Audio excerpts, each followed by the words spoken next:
Ignited Minds Tutorials, a renowned educational platform, has recently released a series of informative videos tailored for CBSE Class X students on the topic of matter and our surroundings. These videos aim to enhance students' understanding of the scientific concepts related to matter and its properties, covering essential aspects such as states of matter, physical and chemical changes, and the behavior of particles. The videos provide a comprehensive explanation of the subject matter. The engaging visual content and simplified explanations make it easier for students to grasp complex ideas. By delving into the microscopic world of atoms and molecules, Ignited Minds Tutorials help students understand the behavior of different substances and their interconversion. These videos also shed light on the various factors affecting the states of matter, such as temperature and pressure. With matter and our surroundings being an important topic in the CBSE Class X science curriculum, Ignited Minds Tutorials is committed to equipping students with the knowledge and skills needed for academic excellence. These videos serve as a valuable resource for students to enhance their understanding, reinforce concepts, and consolidate their learning by providing comprehensive and accessible educational content. Ignited Minds Tutorials is empowering students to excel in their academic pursuits and harness the power of knowledge. With their dedication to delivering quality education, they continue to ignite young minds, guiding them towards success in the realm of science and beyond.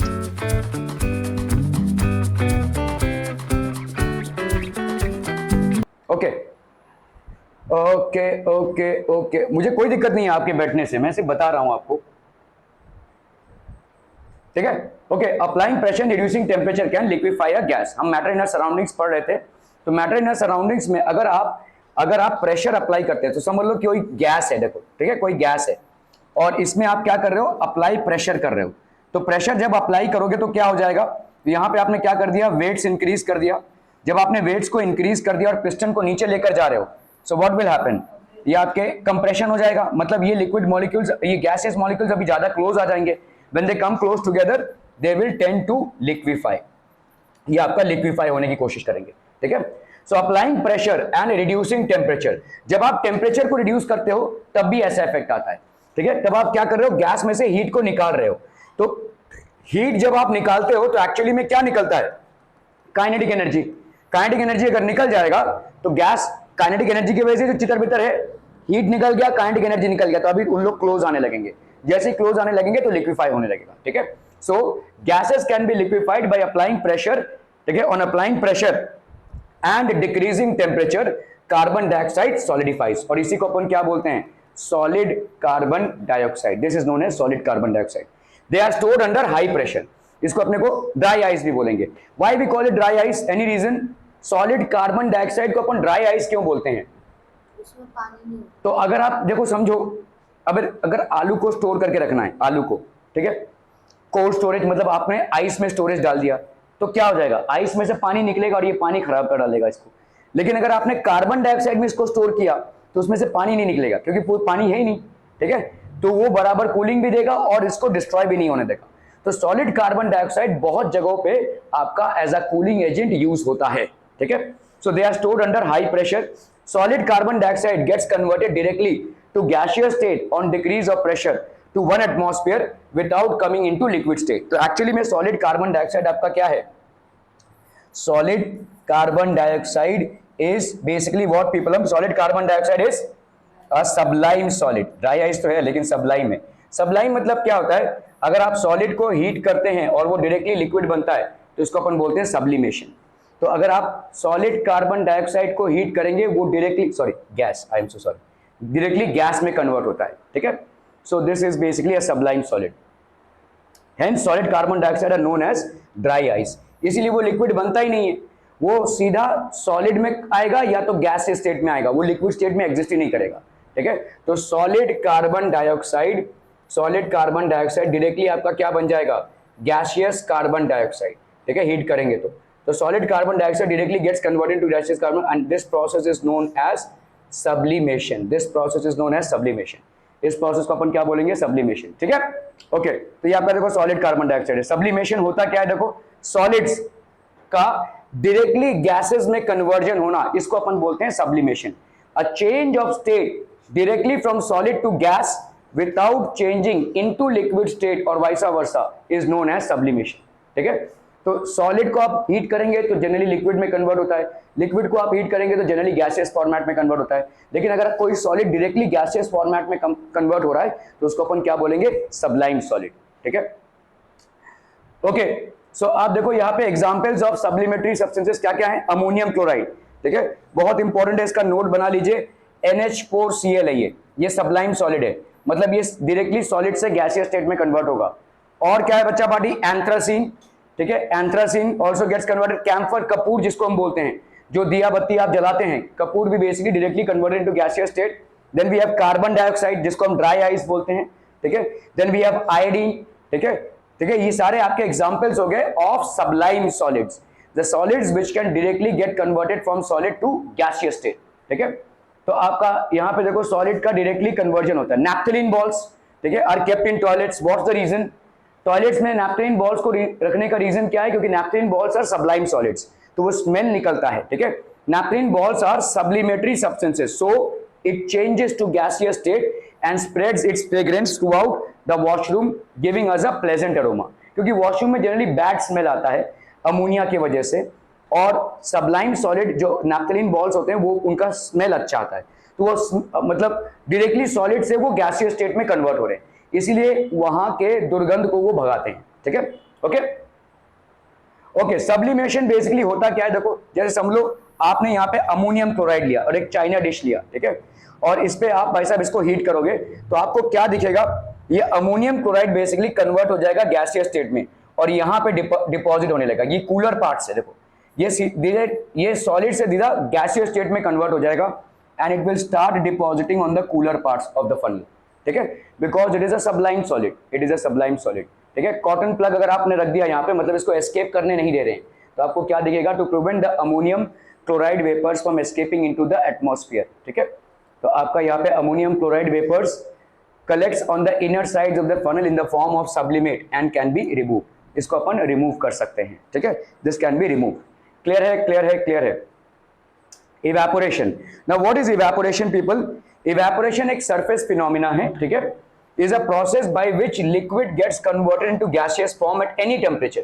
ठीक है, ऐसा नहीं कि boiling होना जरूरी है। आप देखोगे अगर किसी भी बीकर में आपने लिक्विड को रखा है तो इसमें से इवेपोरेशन होता रहेगा irrespective of whether you heat it और नॉट। ठीक है, इवेपोरेशन होता क्यों है, देखो यहाँ पे सरफेस में जो मॉलिक्यूल्स होते हैं वो बेसिकली इवेपोरेट करते रहते हैं। ये सरफेस के मॉलिक्यूल्स कंटिन्यूसली इवेपोरेट करते रहते हैं। ठीक है, सरफेस मॉलिक्यूल्स कंटिन्यूसली इवेपोरेट। ठीक है, तो they are continuously getting changed into the gaseous और vapour state. The conversion of surface liquid molecules into the gaseous state is known as evaporation. Are we clear? ठीक है, okay, so liquid to vapor even at room temperature and normal air pressure।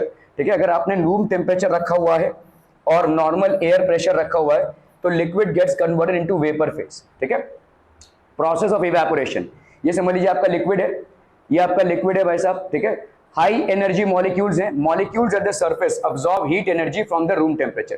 तो जो surface के molecules हैं they will absorb heat energy from the surface, और ये आपके low energy molecules हैं, these are low energy molecules, these will absorb heat energy and they will start getting converted into vapour. ठीक है, ये आपके भाई साहब लो एनर्जी मॉलिक्यूल्स है जो अंदर है, इनको हम बल्क मॉलिक्यूल्स भी बोलते हैं।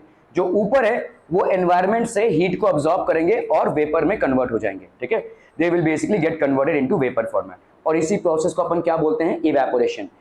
एक नोट करने की बात यह है कि इवेपोरेशन आपका क्या है, सरफेस फिनोमिना है। What do we mean by surface phenomena? Surface phenomena मतलब सरफेस के लिक्विड ही, सरफेस के मॉलिक्यूल्स ही इवेपोरेट करेंगे, अंदर के मॉलिक्यूल्स इवेपोरेट नहीं करेंगे, they are not going to evaporate. ठीक है, as soon as the molecules leave the liquid state we say it has evaporated। Factors affecting the rate of evaporation, पहला हो गया आपका सरफेस एरिया। ठीक है, आपने देखो ऐसे चाय पिया रहेगा अगर कप में डालकर, और इसी को अगर आपने देखा रहेगा कुछ लोग प्लेट में डालकर पीते हैं। ठीक है, तो ये चाय ठंडी हो जाती है कि नहीं? ठीक है, अगर आप प्लेट में डालोगे तो जल्दी ठंडी हो जाएगी, क्यों? क्योंकि यहाँ पे इतना सा ही सरफेस एरिया है, यहाँ पे ये सरफेस एरिया बढ़ के इतना हो गया। जितना ज्यादा आप सरफेस एरिया को बढ़ाएंगे उतना ज्यादा मॉलिक्यूल्स इवेपोरेट होगा, और इवेपोरेशन जब होगा तो कूलिंग प्रोड्यूस होती है। ठीक है, इवेपोरेशन का डायरेक्ट इंपैक्ट क्या है भाई साहब, ये कूलिंग प्रोड्यूस करता है। Evaporation produces cooling. जैसे आप, वो नींद आ रही है बहुत जोर से, जैसे आप अगर नहा धोकर बाहर आए तो आपको थोड़ी देर तक ठंडी क्यों लगती है, क्योंकि आपके बॉडी से ये जो वाटर है वो इवेपोरेट हो रहा है, it is producing a cooling effect. ठीक है, पसीना आना अच्छी बात है, क्यों, क्योंकि ये आपके बॉडी को कूल रखता है। ये पसीना जो है तो इवेपोरेट होता रहता है और आपका बॉडी कूल होता रहता है। आज की तारीख में बहुत सारे ऐसे प्रोसेसेस निकाल रहे हैं जहां पे हम पसीने को बंद करने की कोशिश कर रहे हैं, that is bad. Roll on deos जो आप अप्लाई करते हैं, रोल ऑन डिओज, वो आपके पसीने को सील करता है और धीरे धीरे धीरे धीरे धीरे धीरे उस जगह पे पसीना निकलना बंद हो जाता है। It can actually cause cancer. ठीक है, we should not be doing this. पसीना आना चाहिए क्योंकि वो जगह क्या हो जाएगा, आपका कूलिंग प्रोड्यूस करेगा। जैसे ठंडी लगती है आपको जब आप नहा धोकर बाहर निकलते हैं, क्योंकि आपके बॉडी में जो वाटर मॉलिक्यूल्स होते हैं वो इवेपोरेट होते हैं और इवेपोरेशन से प्रोड्यूस होता है कूलिंग।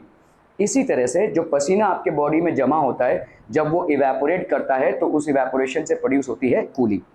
क्लियर है, are we clear on this one people? ठीक है, so more the surface area more the evaporation. जितना ज्यादा सरफेस एरिया बढ़ेगा उतना ज्यादा इवेपोरेशन भी बढ़ेगा। Temperature higher the temperature higher the evaporation. आप देखोगे नदी नाले गर्मियों की मौसम में ज्यादा सूखते हैं, क्यों, क्योंकि टेम्परेचर हाइयर है। ठीक है, तो जल्दी इवेपोरेशन होगा। ठीक है, higher the temperature higher the evaporation. Humidity, बरसात के मौसम में आपके कपड़े सूखते नहीं है, है ना, ऐसा नहीं कि बरसात में भीग रहे हो, लेकिन आप अगर उसको ऐसे ड्राई करने देंगे तो भी नहीं सूखेंगे। वॉशिंग मशीन का बहुत ज्यादा यूज होता है बरसात के मौसम में। ठीक है, क्यों ऐसा होता है, क्योंकि ऑलरेडी वाटर में, ऑलरेडी एटमॉस्फेयर में क्या है, हाई अमाउंट ऑफ ह्यूमिडिटी है। ये जो ह्यूमिडिटी है ये बेसिकली क्या करेगा, मतलब ऑलरेडी एटमॉस्फेयर में H2O का कंटेंट बहुत ज्यादा है। ठीक है, H2O का कंटेंट बहुत ज्यादा है, इसीलिए जो कपड़े हैं उनमें से H2O सूख कर बाहर नहीं जा रहा है। ठीक है, higher the temperature higher the evaporation. जितना ज्यादा टेम्परेचर होगा उतना ज्यादा इवेपोरेशन होगा। तो ह्यूमिडिटी एक बात हो गई। Humidity is the amount of water vapour present in the air. तो जितना वाटर वेपर प्रेजेंट है एयर में उसको अपन बोलते हैं ह्यूमिडिटी। ठीक है, that is known as humidity. When the humidity of air is high, then the rate of evaporation is low and water evaporates very slowly. ठीक है, अगर ह्यूमिडिटी एयर की हाई है then the rate of evaporation is low and water evaporates very slowly. ठीक है, when the humidity of air is low, ठीक है, the rate of evaporation is high and water evaporates more. अभी अगर तुम कपड़ा धोगे फट से सूख जाएगा क्योंकि अभी ह्यूमिडिटी कम है। जैसे जैसे हम बरसात के या मानसून के करीब आते जाते हैं ह्यूमिडिटी बढ़ती जाती है। जितना ज्यादा ह्यूमिडिटी होगा उतना इवेपोरेशन का रेट कम होता जाएगा। ठीक है, the more is the humidity the lesser will be the rate of evaporation, the lesser is the humidity the more will be the rate of evaporation. ठीक है, मोर ह्यूमिडिटी लेस इवेपोरेशन। ठीक है, और किस फैक्टर पे डिपेंड करता है, wind speed. Higher the wind speed, तो आप क्या करते हो बरसात के मौसम में, घर के अंदर ही सूखने देते हो, पंखा चला देते हो। ठीक है, आप किसी चीज को, कोई गर्म चीज अभी आपने तवे से निकाली है और उसको खाना है आपको, पंखे के नीचे रख दोगे आप ताकि ठंडा हो जाए। ठीक है, तो विंड स्पीड क्या करेगा, आपके इवेपोरेशन को बढ़ा देगा और इवेपोरेशन से कूलिंग प्रोड्यूस होगी। ठीक है, so higher the wind speed higher the rate of evaporation. Higher is the wind speed higher is the rate of evaporation. ठीक है, when the speed of wind increases the particles of water vapour move away with the wind decreasing the amount of water vapour. ठीक है, तो आपका भाई साहब यहाँ पे more the wind speed more the evaporation. तो किन फैक्टर्स पे इवेपोरेशन डिपेंड कर रहा है, सरफेस एरिया।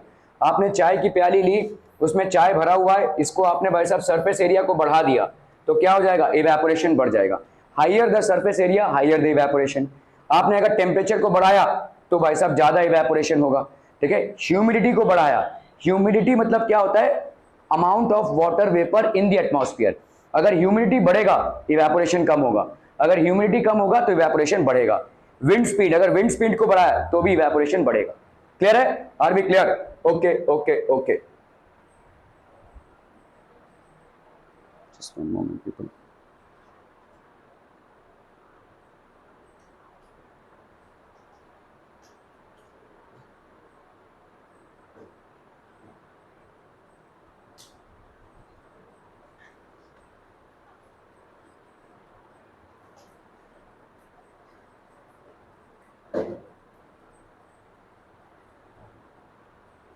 ठीक है, examples of boiling and evaporation, difference between boiling and evaporation. ठीक है, आपने देखो कपड़े सूखने दिए हैं रूम में, ठीक है, आपने ओपन स्पेस में कपड़े सूखने दिए, कहां पे जल्दी सूखेगा? ओपन स्पेस में, ठीक है, okay. Which one would dry up faster? Handkerchiefs kept in open space would dry up faster, why? क्योंकि रूम के अंदर ह्यूमिडिटी ज्यादा होती है, ठीक है, because of the wind speed, more the wind speed more the rate of evaporation. तो बाहर आपका भाई साहब विंड स्पीड है प्लस सनलाइट भी है, ठीक है, टेम्परेचर भी बाहर ज्यादा है और प्लस विंड स्पीड भी ज्यादा है, और दोनों भी इवेपोरेशन को इंक्रीज करते हैं, इसीलिए this will dry up faster, ठीक है, this is going to dry up faster.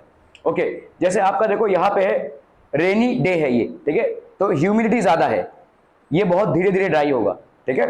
और अगर समझ लो भाई साहब आपका this is basically next day no rainfall, ये फट से सूख जाएगा, ठीक है, रेनी डे में ये सूखने नहीं पाएगा, ठीक है, it is not going to dry up because यहाँ पे ह्यूमिडिटी ज्यादा है, ठीक है, सो ह्यूमिडिटी इज मोर, ठीक है, size of the puddle got reduced, why?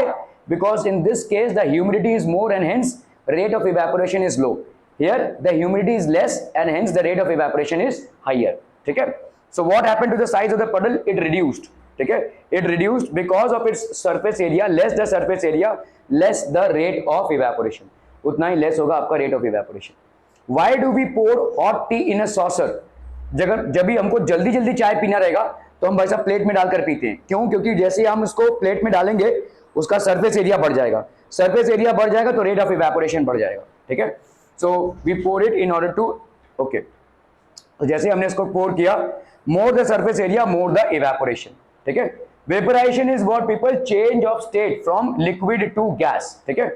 तो अगर देखोगे आप वेपोराइजेशन दो फेजेस में होता है, एक तो इवेपोरेशन जिसके लिए बॉइलिंग की जरूरत नहीं है और दूसरा बॉइलिंग, ठीक है। बॉइलिंग में मैक्सिमम इवेपोरेशन होता है, बॉइलिंग एंड इवेपोरेशन में फर्क क्या है बच्चा पार्टी? एक्सटर्नल हीटिंग इसके लिए जरूरी है बॉइलिंग, ठीक है, एक्सटर्नल हीटिंग की कोई जरूरत नहीं है, अपने आप ही भाई साहब वो चलता रहेगा इवेपोरेशन। बल्क फिनोमिना मतलब पूरा, बल्क फिनोमिना मतलब क्या है? देखो ये जो पूरा लिक्विड है वो हीट ऑब्जॉर्व करेगा। इवेपोरेशन क्या है? जैसे मैंने आपको बताया ये सिर्फ एक सरफेस फिनोमिना है, this is basically a surface phenomena, ठीक है। Bulk phenomena does not occur only at the surface, happens at the whole, ठीक है, okay, occurs only at the surface, evaporation occurs only at the surface, depends on nature of the liquid, कैसा है nature liquid का, depends upon nature of the liquid इसमें भी, ठीक है, depends on heating temperature, ये भी आपका, ये किस पे डिपेंड करेगा? सरफेस एरिया पे, विंड स्पीड पे और टेम्परेचर पे, ठीक है, और किस पे डिपेंड करेगा बोलो? ह्यूमिडिटी पे, ठीक है, जितना ज्यादा ह्यूमिडिटी उतना कम इवेपोरेशन, ठीक है, इसमें सिर्फ हीटिंग टेम्परेचर पे। Example boiling of water, example drying of clothes, ठीक है। Are we clear on this one people? ठीक है, thank you so much for your valuable time today. Just a recap of what we did yesterday, आपका हमने पढ़ा था कि evaporation, ठीक है, इवेपोरेशन जो होता है वो क्या है? इवेपोरेशन बिफोर बॉइलिंग भी ये होता है, ठीक है, it will happen even before boiling. और इवेपोरेशन किन किन फैक्टर से ज्यादा होता है? क्या क्या होते हैं? हाँ, surface area, very good very good, surface area अगर आपका ज्यादा हो, जैसे अगर आपके एक कप है और इतना सरफेस एरिया है, जो लोग चाय को ठंडी करके पीते हैं, जब समझ लो जल्दी चाय पीना है, ठीक है, वो गर्म है, तो आपने इसको प्लेट में डाल दिया, तो ये देखो इवेपोरेशन का डायरेक्ट इफेक्ट क्या है? Evaporation is always going to produce what? Cooling. Evaporation का हमेशा एक कूलिंग इफेक्ट आएगा, ठीक है। जैसे जैसे अगर आप अभी अभी नहा कर बाहर निकले हो तो 2-3 मिनट आपको थोड़ा सा ठंडा लगता है, क्यों ऐसा लगता है? क्योंकि आपके बॉडी पे जो स्वेट है, सॉरी अपना जो वाटर मॉलिक्यूल्स है वो इवेपोरेट हो रहे हैं। आपका स्वेट भी एक इवेपोरेशन फिनोमिना है, स्वेट होना बहुत जरूरी है, अगर स्वेट होना बंद हो जाता है तो बहुत प्रॉब्लम हो जाएगा, ठीक है। स्वेट पोर से कंटिन्यूसली स्वेट का निकलना गर्मियों में बहुत जरूरी है, क्योंकि ये आपके बॉडी को ठंडा रखेगा, it will keep your body cool, क्योंकि इवेपोरेट होता रहेगा and the body will turn out to be cool, वरना रैशेस हो जाएंगे और स्किन बर्न हो जाएगा, ठीक है। ओके, सो आपका इवेपोरेशन का डायरेक्ट इफेक्ट क्या है भाई साहब? आपका कूलिंग, ठीक है। ओके, तो सरफेस एरिया जितना ज्यादा होगा इवेपोरेशन उतना ज्यादा होगा और कूलिंग भी उतना ही ज्यादा होगा, ठीक है। The more is the surface area, the more is the evaporation and more will be the cooling that will be produced. What else did we learn? हाँ, ह्यूमिडिटी, ओके। ह्यूमिडिटी मतलब क्या होता है? ह्यूमिडिटी मतलब content of water vapour in the atmosphere, ठीक है। Coastal areas में humidity थोड़ी सी ज्यादा होती है और अगर आप ड्राई एरियाज में जाएंगे, मतलब अंदर, ठीक है, कोस्टल से थोड़ा दूर, तो वहां पे ह्यूमिडिटी कम होती है। अगर ह्यूमिडिटी ज्यादा होगी तो इवेपोरेशन आपका कम होगा और हेंस कूलिंग इफेक्ट भी आपका कम होगा, ठीक है। जितना ज्यादा ह्यूमिडिटी होगा उतना कम इवेपोरेशन होगा। फॉर एग्जांपल जैसे जैसे लेट्स से तुमने भाई साहब यहाँ पे थोड़ा सा पानी रख दिया, लेट्स से तुमने यहाँ पे पानी रख दिया है और यहाँ पे भी उतना ही पानी रखा है। एक को तुमने बाल्टी से ऐसे ढक दिया है और एक को ऐसे ही रहने दिया, कहाँ पे ज्यादा इवेपोरेशन होगा? खुले पे। क्यों?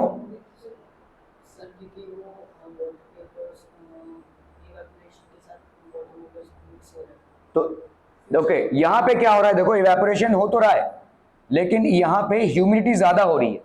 ह्यूमिडिटी ज्यादा होगी क्योंकि ये बाहर नहीं जा पा रहा है। तो ह्यूमिडिटी अगर ज्यादा हो गई तो इवेपोरेशन का रेट स्लो हो जाएगा। ह्यूमिडिटी अगर ज्यादा हो गई तो इवेपोरेशन का रेट स्लो हो जाएगा। यहां पे तो ये पूरा मिक्स हो जाएगा, पूरे एयर के साथ मिक्स हो जाएगा, तो ह्यूमिडिटी ज्यादा नहीं होगी। यहां पे ह्यूमिडिटी ज्यादा हो जाएगी जिसके वजह से इवेपोरेशन का रेट स्लोअर हो जाएगा। What else it is in temperature.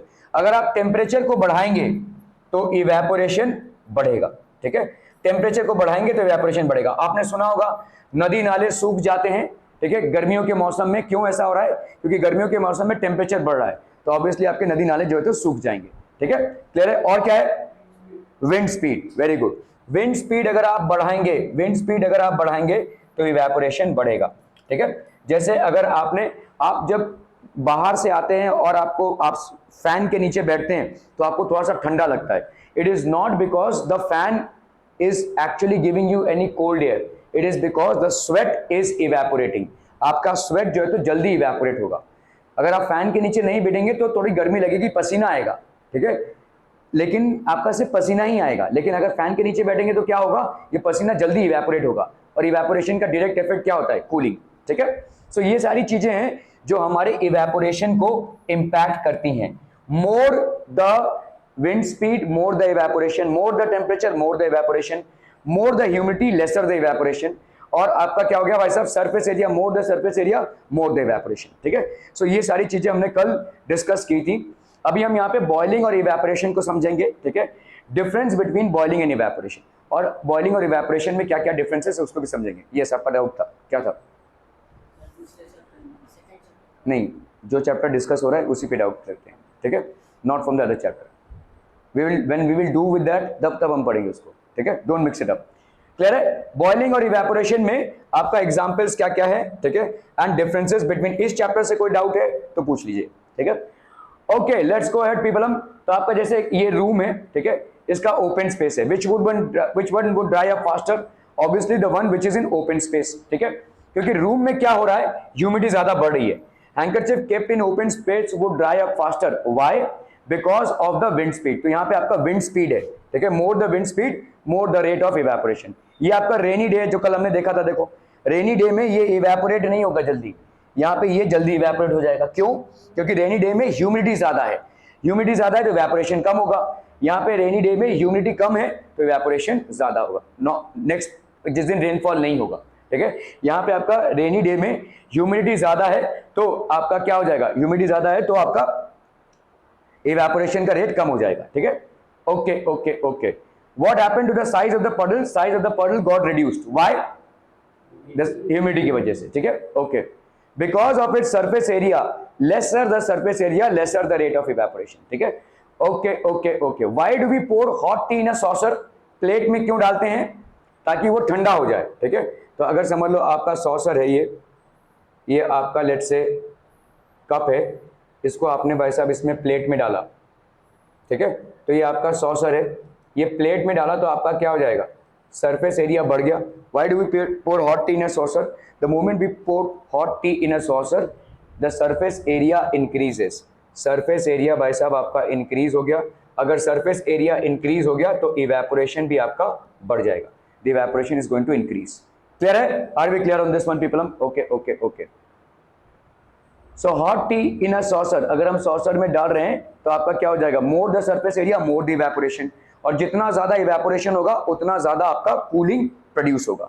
The more the evaporation the more the cooling will be produce. इसीलिए अगर हॉट टी है जिसको आप फटाफट नहीं पी पा रहे हैं तो आप उसको सॉसर में डालकर पी लेते हैं क्योंकि ये जल्दी ठंडा हो जाएगा। ठीक है।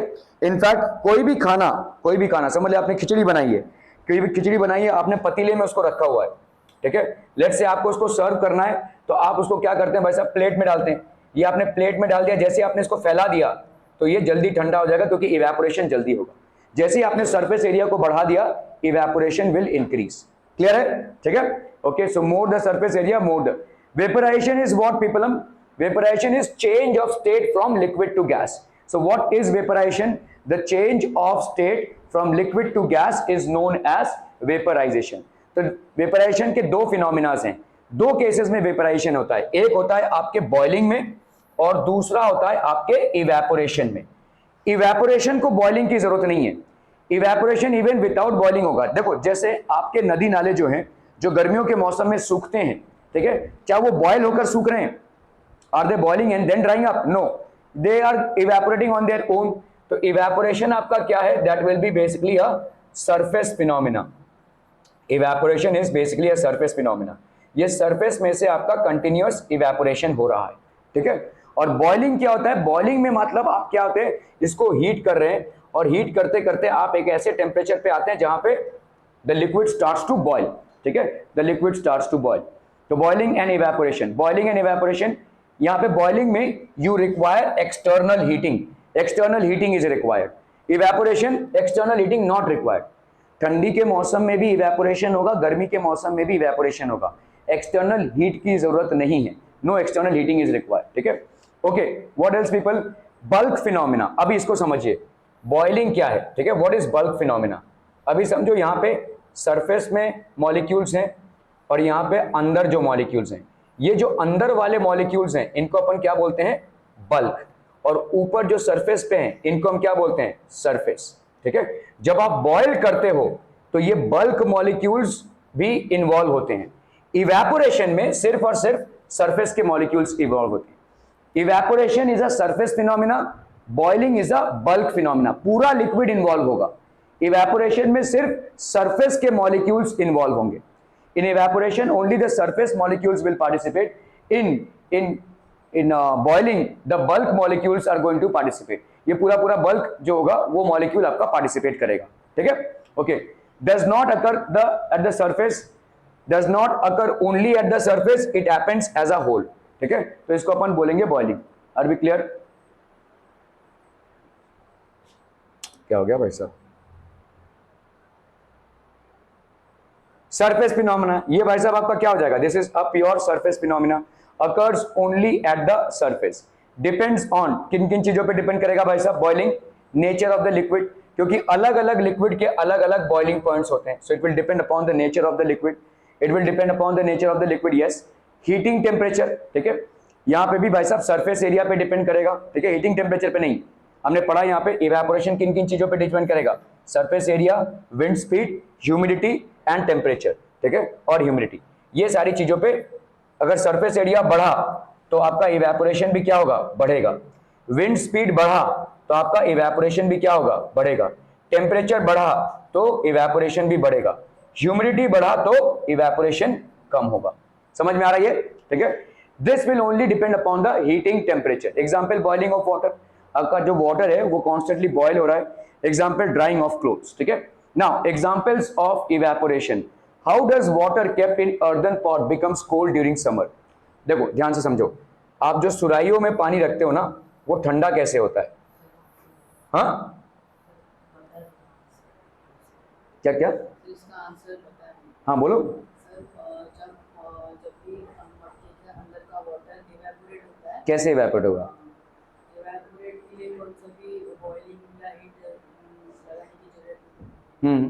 टेम्परेचर की वजह से इवेपोरेट होता है, तो फिर मटके के अंदर वो सारे पार्टिकल्स, वाटर पार्टिकल्स, वेपर्स जो कन्वर्ट हो चुके हैं वो मटके के सरफेस पे कंडेंसेट होते हैं अंदर साइड, अंदर की साइड में। नहीं। तो इसके लिए वाटर देखो ये बॉटल है, बॉटल, ठीक है, इसमें पानी है, क्या ये इवेपोरेशन होगा? होगा भाई साहब, लेकिन इसका पानी ठंडा नहीं होगा। अगर आप मटका लेंगे तो उसका पानी ठंडा होगा। क्यों? अब बताइए मुझे, दोनों में इवेपोरेशन हो रहा है, इसका पानी ठंडा नहीं होगा लेकिन मटके का पानी ठंडा होगा। क्यों?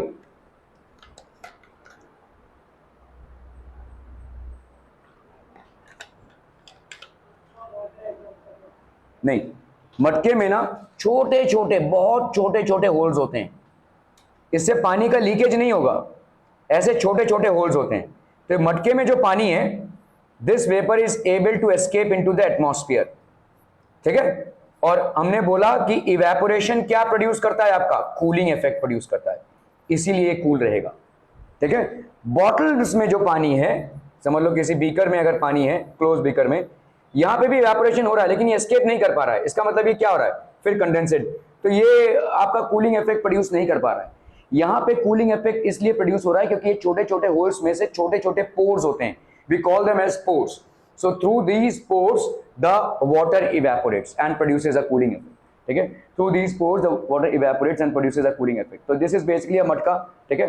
इस मटके में अगर आप बहुत minutely देखेंगे, बहुत ज्यादा minutely देखेंगे, the earthen pot has a large number of tiny pores in its walls. तो बहुत सारे ऐसे छोटे छोटे होल्स रहेंगे, ठीक है, छोटे छोटे होल्स रहेंगे, large number. Some of the water continuously oozes out from these pores to the outside of the pot. तो ये भाई साहब वाटर का लीकेज नहीं होगा, लेकिन water vapour as a vapour निकलता रहेगा, और ये जो वाटर वेपर निकलता रहेगा, ठीक है, this water evaporates continuously and takes the latent heat required for vaporisation from the earthen pot. अभी देखो आपने पढ़ा हुआ है लेटेंट हीट ऑफ वेपराइजेशन, ठीक है, लेटेंट हीट ऑफ वेपराइजेशन, ये कब होता है, लेटेंट हीट मतलब गुप्त हीट, ठीक है, सीक्रेट हीट है, ठीक है।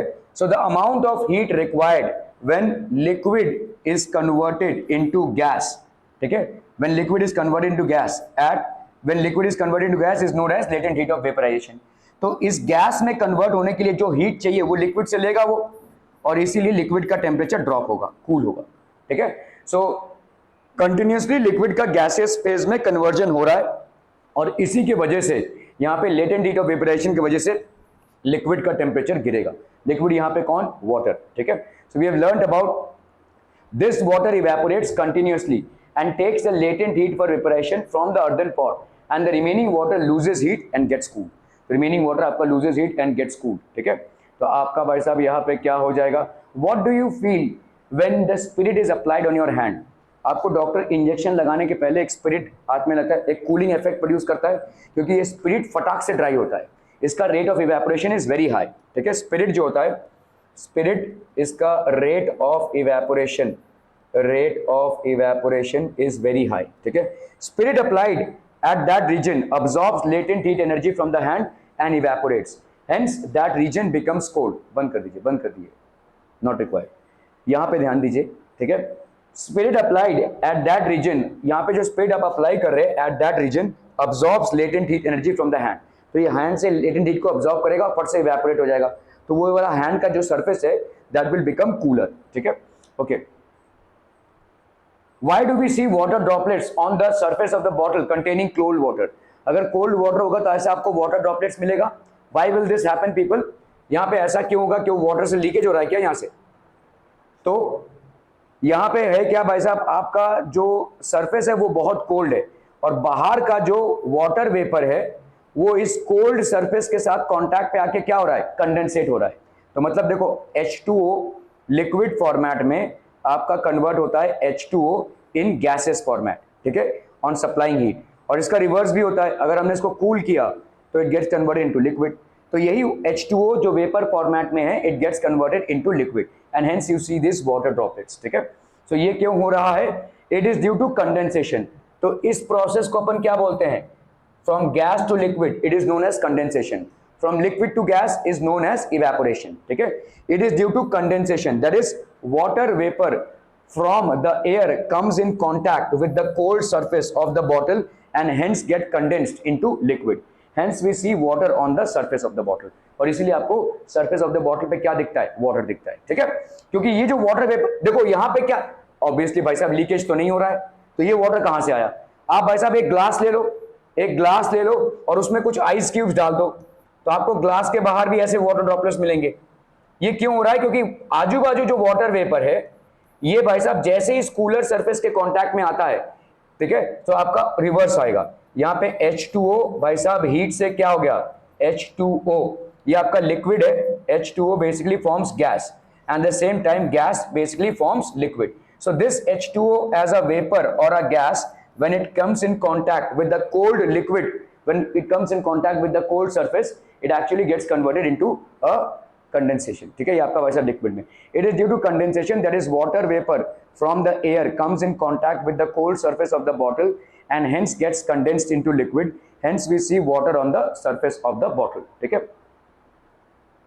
Why should we wear cotton clothes in summer? Cotton clothes क्यों समर में वेयर करेंगे? कॉटन जो है वो आपके उसमें होल्स होते हैं. ठीक है, कॉटन को बहुत मैग्नीफाइंग ग्लास से देखोगे अगर, देखो पहले तो ऐसा दिखेगा आपको. ठीक है, कॉटन के जो होते हैं ये ऐसे होते हैं, है ना, ये ऐसा होता है कॉटन. तो इन होल से क्या होता है, आपका स्वेट जो है वो इवेपोरेट हो जाता है. अगर आपने नायलन या सिल्क पहना तो ये ऐसे होल्स नहीं होते, ऐसे पोर्स नहीं होते. ठीक है, so it keeps you cooler. अगर आप नायलन पहनेंगे तो वो आपका जो स्वेट है वो बाहर नहीं जा पाएगा इवेपोरेट होके, वो अंदर ही अंदर रहेगा. ठीक है, लेकिन अगर आप कॉटन पहनेंगे तो ये स्वेट इवेपोरेट होगा और इस इवेपोरेशन से कूलिंग इफेक्ट प्रोड्यूस होगा. ठीक है, सो अपन यहाँ पे क्या बोलेंगे, why should we wear cotton clothes in summer? During summers we perspire more due to the mechanism of our body which keeps us cool. Cotton, being a good absorber of water, helps in absorbing the sweat and exposing it to the atmosphere for easy evaporation. ठीक है, तो cotton भाई साहब absorb करता है sweat और भाई साहब ये रिलीज भी कर देता है. Cotton, being a good absorber of water, helps in absorbing the sweat and exposing it to the atmosphere for easy absorption. ठीक है, आप अगर समझ लो थोड़ा सा कहीं पे पानी गिर गया और उसको कॉटन से मोचेंगे, फट से वो सोख करेगा, है ना. इसी तरह से कॉटन हमारे बॉडी से ये वाटर को सोख कर रहा है and it exposes it to the atmosphere so that it gets dried up. Clear है, क्योंकि जब तक हमारा स्वेट जमा रहेगा तब तक हमको गर्मी लगती रहेगी. ये स्वेट जैसे ही ड्राई होगा तो हमारा बॉडी कूल होगा क्योंकि इवेपोरेशन प्रोड्यूसेस कूलिंग. ठीक है, that's what cotton does. Okay, so जितने भी आपके कॉटन के मर्चेंडाइज होते हैं, ठीक है, they do this thing. Okay people, so this completes your chapter. I am asking you any questions you have from this chapter. Any question जो भी आपके दिमाग में आ रहा हो. नो क्वेश्चन सा, I will send you notes people, please do make notes out of it. उसको sincerely पढ़िएगा और इस पे हम कुछ वर्कशीट्स करेंगे, उसके बाद एग्जामिनेशन देंगे. ठीक है, in the mean time maths के चैप्टर नंबर सिस्टम पे तैयारी चालू कर दीजिए. Maybe by Monday I will give you another worksheet ताकि आपका पूरा इसमें कवर हो जाए. एंड देन बाई वेडनेसडे और Thursday we will be having a test. ठीक है, नेक्स्ट वीक आपका टेस्ट तय है किस पे, नंबर सिस्टम्स पे, मैथ्स पे. ठीक है, any questions on this chapter people? Any questions?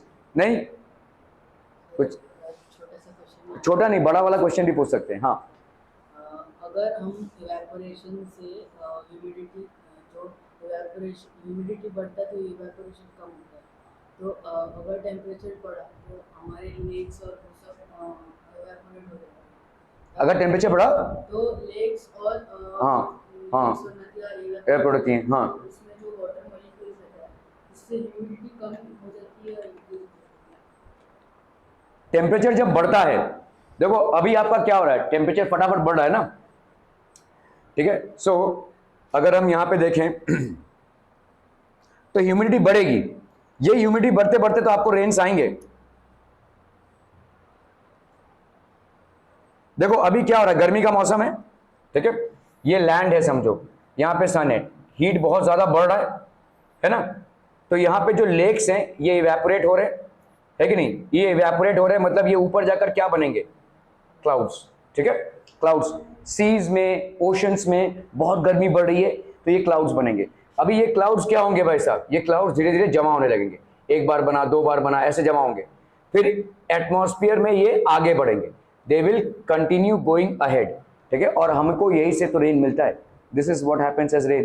तो यस, ह्यूमिडिटी बढ़ती है, गर्मी के टाइम पे ह्यूमिडिटी बढ़ती है, लेकिन वो रहेगी नहीं, ऊपर चली जाएगी, ऊपर जाके क्लाउड्स बनेगी. ये जो जितना गर्मी होगा उतना ही ज़्यादा आपके रेन्स की पॉसिबिलिटीज़ बढ़ेंगी. ठीक है, तो ये रेन्स के जो क्लाउड्स होते हैं वो यहाँ पे ऐसे सीज एंड ओशंस के ऊपर बनते हैं और इसमें से एक पुश आता है और फिर हमको रेन्स आते हैं. ठीक है, that's how we get rains. Does that answer your question? ठीक है, सो यस, ह्यूमिडिटी बढ़ेगी लेकिन ह्यूमिडिटी एक जगह कांस्टेंट नहीं रहेगी, वो आगे बढ़ती जाएगी. क्लाउड्स होगा, क्लाउड्स का होगा प्रेसिपिटेशन. प्रेसिपिटेशन होता है आपका फॉलिंग ऑफ रेन. ठीक है, क्लियर है? और बोलिए भाई साहब, एनी मोर क्वेश्चंस?